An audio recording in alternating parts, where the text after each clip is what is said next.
Coming up, Ipswich leading the way with flood buybacks under the Resilient Homes Fund. New urban greening plan acknowledges climate change. $30 million bill for flood repairs. Ipswich Planning Scheme under the microscope. And Ipswich State High School to receive keys to the city. Mayor Teresa Harding joins the show following the September 29 meeting of Ipswich City Council. It's Friday, September 30, 2022, and I'm Alan Roebuck. Welcome to Ipswich Today, which acknowledges the traditional custodians of the land on which it is produced and pays respects to elders past, present and emerging. This podcast is supported by Kinetics, people-powered web hosting trusted by Australian businesses since 1999. Thanks for talking with Ipswich Today, Mayor Harding. My pleasure, and thank you to the listeners. The September 29 council meeting confirmed the minutes of not one but two previous meetings. In there was the updated media policy. Why does council need such a rigid policy rather than an operational procedure to guide media relations? I guess technically councillors are held to account for policies and not so much procedures. Under the Local Government Act, we have to adhere to policy. So it's a better thing for us to be really upfront with the guidelines that we need to operate under. Did the latest version adopted by council make any substantial changes to the intent of the policy first introduced under administration? Look, I don't think it does because councillors and council already are transparently publishing committee papers and responding to media requests. But look, there was feedback from the community and media that they did want those two extra paragraphs added back in, so they've been added back in. And do you expect any further changes to the policy? Well, I think some of the council said they'd like to. So, look, policies are always a living document. You never put them on the shelf and never go back to them. We're always looking at different ways of communicating better with our residents. A very significant report this month was about voluntary buybacks. This is under the Resilient Homes Fund, which is jointly funded by the state and feds. Now, it's starting with 32 properties in Goodna, the epicentre for Ipswich, around Enid Street, Mill Street area. What happens next? Certainly, there have been 32 offers presented by the Queensland Reconstruction Authority to homeowners in Goodna. That was the first round in Queensland. And Queensland Reconstruction Authority have done a terrific job. They've really worked with families one-on-one through this very difficult process. They're now moving through the second round of valuations, and we have had 11 homeowners in Goodna who have accepted offers from them. And the way that process will work now is that the state have given council $20 million under the scheme at this stage to begin the purchases of the home. And so we've been tasked by the state to do all the legals, purchase the home, the demolition and so on. Council will rezone the buyback and turn it into open parkland, but what happens if there's the odd homeowner that doesn't sell? Definitely what I can see is that there was a bit of a patchwork. So you'll see that not every homeowner has taken up this offer. The scheme is open for 2 years. So if people wish to change their mind and register interest now or even in 6 months' time or next year, then they can. As a property owner of a flooded property in the past, Mayor Harding, I think there might be different points of view between owner-occupiers and investors. The owner-occupiers, I think, would be grabbing it with both arms, I would have thought. I certainly saw a trend there when you see that there are things that are, properties that are tenanted did seem to have a lower take-up rate. And that is something we need to discuss with the Queensland Reconstruction Authority, whether we can approach those homeowners and property owners to see if they could take advantage of this scheme. Council has adopted a very detailed urban greening plan to protect vegetation and wildlife. Makes for interesting reading. There's an acknowledgement of climate change in there. What does this mean in everyday terms for the future of urban planning?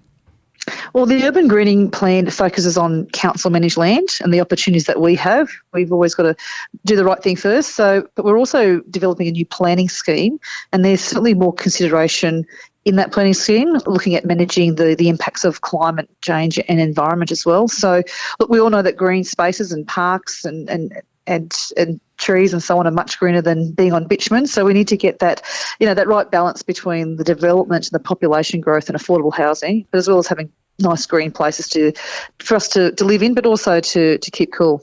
How will our streets, old and new, evolve into the future? There was a time when councils more broadly discouraged the planting of street trees, but in this plan it's calling for more street trees. Yeah, look, at the moment, residents can ring up now and ask for a street tree, and we'll come out and assess if it's a good place for us to do that. We're also looking at new and innovative ways of self-watering trees, or having trees fed from stormwater and things like that. So we are looking at different ways of how we can tap into those things where it is at a lower cost for ratepayers. Can residents get involved and help with the greening of the city? Absolutely. All Ipswich residents are entitled to 6 free plants each year from council's nurseries. We have lots of different trees to choose from, and if you are part of the Habitat Gardens program, you're entitled to 20 native plants in addition to your original 6 eligible plants as well. Council also support a number of local bush care groups as well, so that we work very closely with them in regenerating our rivers and creeks and other parklands and bushlands. In the CEO report to Council, there's some $3 million in claims to the Queensland Reconstruction Authority listed. What's been the total flood damage repair bill for February and May this year, and does Council expect full reimbursement from the QRA? Look, I don't have a definitive flood repair bill so far, but we do expect it to be around that $30 million mark. That's what we have budgeted for this financial year.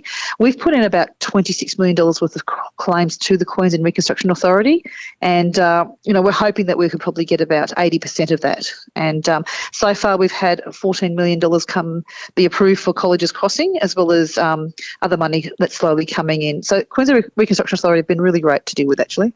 There's been a lot of discussion recently about Council's planning scheme. Do you think the current scheme is fit for purpose?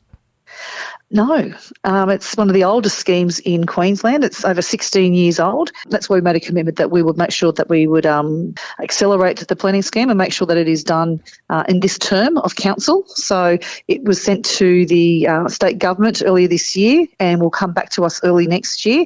And during March, May next year, we'll be doing extensive public consultation on that new planning scheme. Ipswich's reputation for protecting built heritage has been mixed over the decades, but certainly improved in the last, say, 25 or so years. What went wrong that Carroll House at Goodna, which has been approved for a KFC, could not be preserved in its current location? Yeah, look, that was a real shame.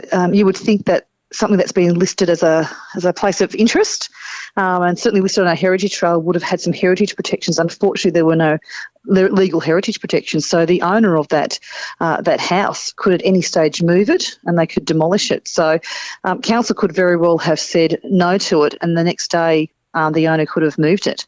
So it was very disappointing. I think I can say personally, Alan, I was actually quite shocked that there were no legal protections. So what we can certainly see is that while there were some plaques and some flyers, no one had actually done the hard yakka and making sure that it actually had legal protection. So Councillor Doyle's notice of motion today, which was supported unanimously, is a really great thing. We can't protect our heritage by doing things at the last hour, at the 11th hour. We must do it in a strategic way, and I really applaud Councillor Marnie Doyle for her notice of motion. Well, there was universal support in the chamber for the notice of motion, and as she described it, wanting to plug the gaps in the new planning scheme. How can Council achieve a new balance between preservation, adaptive reuse of heritage buildings and future development? There's many things that we can do. At the moment, such as Carroll House, there was no legal protections for it. That's why it could be moved or demolished.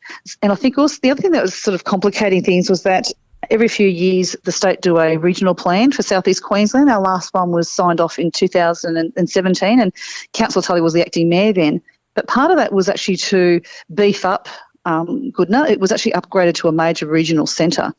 So it actually had special provisions in there to accelerate, to put more development in there. So we really had a punch and an uppercut when it came to Carroll House. Well, that's that balance I was talking about there, the balance between a transit-oriented development, which encourages higher density around train stations, and then keeping that heritage. Well, we'll look forward to seeing the new planning scheme when it's finally out there and adopted.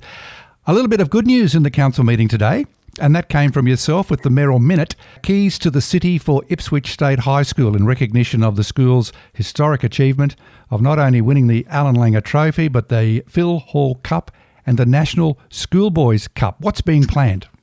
it may have been a Merrill minute, but it was fully supported by all of council. We are all so proud of our boys and the team at Ipswich State High.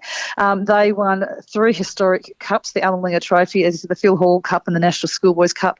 They are the best of the best in Australia in a field that is incredibly competitive.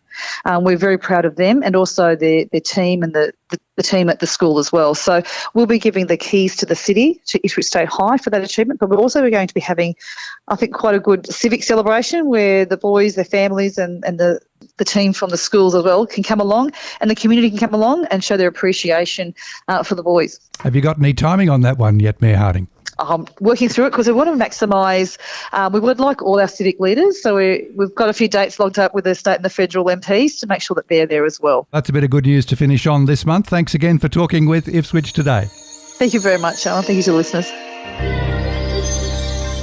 A reminder to look for handy links in the show notes, including Ipswich City Council's meeting agendas and minutes, and to Council's YouTube channel, where you can watch meetings live and on demand. Ipswich Today is supported by Kinetics, people-powered web hosting trusted by Australian businesses since 1999.